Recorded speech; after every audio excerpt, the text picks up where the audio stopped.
Bon, autre tabou de la naissance, parfois lié au déni de grossesse, c'est l'accouchement sous X. Alors, avant la légalisation de l'IVG, on dénombrait 10 000 accouchements sous X par an. Aujourd'hui, il y a encore 500 bébés environ qui naissent sous X chaque année en France. Les 2/3 des mères de ces enfants ont moins de 25 ans, sont sans autonomie, sans ressources, sachant que les mères ont un délai de 2 mois pour se rétracter et pour récupérer éventuellement leur enfant. Qu'advient-il de ces nouveau-nés avant qu'ils ne soient adoptables? Marion Wegrove a suivi l'un d'entre eux pendant ses premiers jours de vie. Est-ce qu'on t'a dit ce qui allait se passer pour toi? Tu sais que je vais t'emmener chez une tata? Ouais. Ben oui. Ta maman, pour l'instant, hein, elle réfléchit. Elle réfléchit, elle a le droit, tu sais. Oh oui, je pense que ça a dû être difficile pour elle. Hein? Donc elle réfléchit. Et en attendant, tu sais qu'on va bien s'occuper de toi. Ouais. Tu soupires, hein? Tu vas être au chaud, tu vas bien manger. Ah, ça te fait rire, hein? Tu auras des petits câlins. Ouais. Ah, t'essayes de me voir. Allez, vas-y, tu vas y arriver.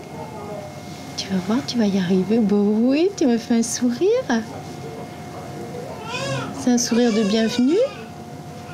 Hein? Dis. Oui. La mère de ce bébé, SDF en grande précarité, a choisi d'accoucher sous X et de le confier à l'aide sociale à l'enfance pour qu'il soit adopté. Cette décision lourde de conséquences est révocable pendant 2 mois. Noëlla, la puéricultrice du placement familial, vient le chercher à la maternité. Il a 6 jours. Elles ont écrit leur petit cahier? Il est là. Ah, super. Qui c'est qui a écrit? C'est moi. Ah, t'as pas mis ton prénom? Bah, tu aurais pu? je suis mis à la fin. Ouais, c'est bien que tu y mettes que t'as pris plaisir à lui écrire ces petits mots. Non? Hein, c'est important pour lui. Ces naissances cachées mettent mal à l'aise. Difficile d'imaginer qu'un nouveau-né abandonné par sa mère puisse démarrer sa vie sans dommage. Lui parler en lui expliquant ce qui lui arrive est une manière de l'aider à survivre à cette rupture. Quand ils reviennent, ils disent toujours ouais, ok. Alors moi, je sais pas si tu comprends ce que je te dis. Je sais pas. Mais en tout cas, tu m'as fait des sourires, des mimiques.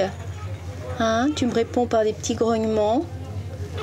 Alors peut-être c'est l'intonation de ma voix, peut-être c'est l'émotion qui passe, je sais pas. Mais en tout cas, je suis sûre qu'il y a quelque chose que tu as compris. Parce que tu m'as souri. Tu as essayé de me regarder. Hein? Et puis tu sais, ton histoire, je te la raconterai aussi, au fur et à mesure de ce qui va t'arriver. Si on a des nouvelles de ta maman, je te le dirai, même si elle ne vient pas te voir. Mais si elle téléphone, qu'elle demande de tes nouvelles, on pourra lui en donner. Hein? On la rassurera si elle veut savoir si tu es adoptée. Oui, tout ça. Tout ça. Oh, tu ouvres grand tes yeux. Oh, ça te plaît? Dis. T'es merveilleux. Ouais, tu vas être une merveille. T'es d'accord? Oh, mon Dieu. Bah là, je pars avec le bébé. C'est vrai que je pense beaucoup à sa mère. C'est une démarche quand même pas facile. Et je suis très respectueuse parce qu'elle s'est projetée dans l'avenir pour son enfant, c'est-à-dire qu'elle lui propose une autre carte de visite que la vie qu'elle pouvait lui proposer, même si c'est une situation douloureuse, pas évidente, et que beaucoup de gens ne peuvent pas comprendre. Pour bien grandir, le bébé a besoin d'une relation d'attachement fort, où il sent qu'il peut compter sur la personne qui s'occupe de lui. C'est pour ça que dans le Val-de-Marne, plutôt que d'être en collectivité, les bébés sous X sont placés en famille d'accueil. Là. Bonjour. Je suis un peu les mains prises, puis mon landau ne roule pas droit aujourd'hui. Alors voilà, je vais te présenter Tata. Oh là là là. Ah, regarde. Qu'est-ce qu'il a comme cheveux, dis donc? Regarde, c'est Tata qui va s'occuper de toi. Hein? Dis. Tu sais qu'après, écoute-moi, tu sais qu'après, moi, je te prends plus dans les bras. Je passe le relais à Tata. Et moi, je viendrai toujours te parler. Hein, tu reconnaîtras ma voix, mais je te prendrai plus dans les bras parce qu'on n'a pas d'avenir ensemble. Hein? Un petit caca. Petit caca, bienvenue. Tu déposes ton cadeau en arrivant. Il fait chaud, ça va? Moi, à la maternité, j'ai eu très peu d'éléments sur les conditions de naissance de cet enfant et sur sa mère. De toute façon, habituellement... Non, moi je veux pas vraiment savoir, ça change rien. Moi, pour ce bébé, ça change rien. Sauf si, bien sûr, il y avait des soucis médicaux ou des soucis vraiment à l'accouchement. Mais quand tout va bien, je crois que c'est mieux de pas savoir. On finit une histoire, on en recommence une, puis voilà. France accueille des bébés nés sous X depuis 17 ans. Celui-ci est le 31e dont elle s'occupe pour 2 mois. Tu me regardes un petit peu? Tu m'écoutes? Ouais, je vois que tu es attentif. Je ne suis pas maman, je suis tata. Tu as l'air d'aller bien. Tu pleures pas, c'est bien, tu m'as bien écouté. Il faut le prévenir, lui parler pour le prévenir, mais aussi pour moi, je pense que je me protège aussi moi, en fait. Effectivement, toute la difficulté, aussi bien pour le bébé que pour l'assistante familiale, c'est de devoir se séparer au bout de 2 mois. C'est pour ça que l'équipe du placement familial est très présente. Sylvaine, la pédiatre, voit les bébés tous les 15 jours, plus souvent qu'il ne serait en réalité nécessaire.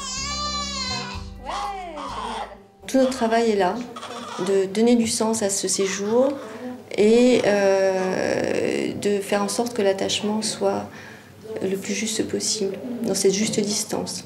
Le sentiment est là, bien sûr, on ne pourrait pas faire ce travail-là sans sentiment, mais bien entendu qu'on sait, nous, nos limites. Le souci, c'est que l'assistante maternelle ne s'approprie le bébé, ce qui rendrait complètement impossible son départ en famille adoptive ou si sa mère de naissance revient sur sa décision. Si vous voulez, bien entendu qu'on ne pourrait pas travailler non plus sans l'équipe qui nous le rappelle, qui nous dit que ce bébé, il est prêt pour l'adoption.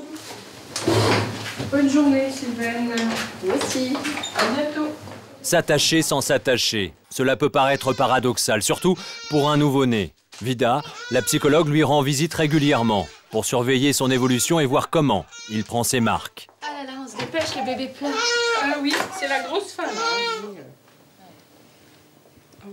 On a eu des bébés qui étaient beaucoup plus en souffrance. Lui est particulièrement détendu, particulièrement attentif, réceptif à ce qu'on lui dit. En général, ce qu'on observe, c'est lorsque les mères ont parlé avec leur bébé, lorsqu'elles ont pu mettre des mots sur ce qui se passait, ce qui allait se passer pour eux, et pourquoi elles ne pouvaient pas s'en occuper. Les bébés sont beaucoup plus paisibles, plus tranquilles, et ils acceptent plus facilement de nouer une relation avec l'assistante familiale.